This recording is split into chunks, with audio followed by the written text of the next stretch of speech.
હાલ એક મહત્વના સમાચાર સામે નજર કરીશું. તો અભિનેતા ગોવિંદાને મિસફાયર થતા પગના ભાગે ગોળી વાગી છે.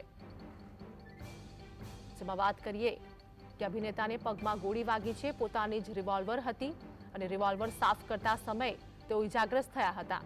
પોતાના જ પગમાં તેઓને ગોળી વાગી છે. તો પગમાં ગોળી વાગતા અંધેરીની હોસ્પિટલમાં હાલ ગોવિંદાને દાખલ કરવામાં આવ્યા છે. સવારે 4:45 વાગે સુમારે આ ઘટના બની હતી. તો પોતાની જ રિવોલ્વરની ગોળી છૂટી હતી અને તેઓના પગમાં વાગી હતી.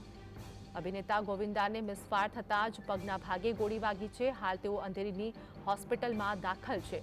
પોતાની જ રિવોલ્વર સાફ કરતા સમયે તેઓ ઇજાગ્રસ્ત થયા હતા. અમારી સાથે સહયોગી કામેશ ચોકસી જોડાઈ ગયા છે. કામેશ, ફિલ્મ નેતા અભિનેતાની વાત કરીએ કે ગોવિંદાના પગમાં પોતાની જ રિવોલ્વરથી ગોળી વાગી છે. શું વધુ અપડેટ? બિલકુલ આરતી, આપને જણાવી દઉં કે બોલિવૂડના અભિનેતા ગોવિંદા જખમી થયા હોવાનો અહેવાલ સામે આવ્યો છે. તેને લઈને જો વાત કરવામાં આવે તો તેઓ પોતાનું જે લાયસન્સવાળી જે રિવોલ્વર હતી તે રિવોલ્વરને સાફ કરવા ગયા અને અચાનક જ ભૂલથી મિસફાયર થતાં તેમને ઘૂંટણના ભાગે ગોળી વાગી હોવાની વાત સામે આવી રહી છે. તેમને તાત્કાલિક સારવાર માટે અંધેરીની હોસ્પિટલમાં દાખલ કરવામાં આવ્યા છે. અત્યારે જે જાણકારી સામે આવી રહી છે તે રીતના આ ઘટના સવારે લગભગ 4:45 વાગ્યાના સુમારે બની હતી.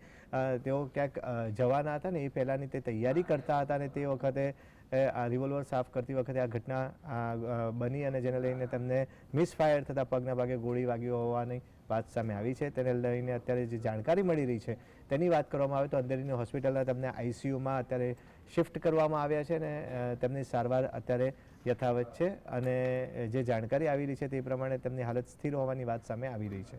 જી કામેશ, માહિતી બદલ આપનો આભાર.